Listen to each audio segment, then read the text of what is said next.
এটি আজকে রাতের ঢাকা শহর, কালকে ছিল 2 অক্টোবর। এখানে মিনিমাম না হলে এই মানুষটা যে হাঁটছে তার কোমর পর্যন্ত পানি ছিল। তো আজ তার পরের দিন পানি নেমে গিয়েছে। কোনোভাবে মনে হচ্ছে না যে গতকালকে এখানে এতটুকু পানি ছিল। Just like little bit raining this area, এর চাইতে বেশি কিছু মনে হচ্ছে না।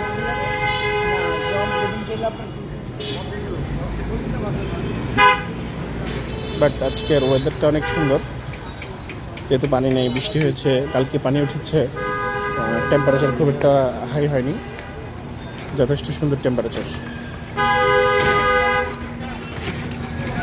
সারাউন্ডিং সাইডে যথেষ্ট সুন্দর।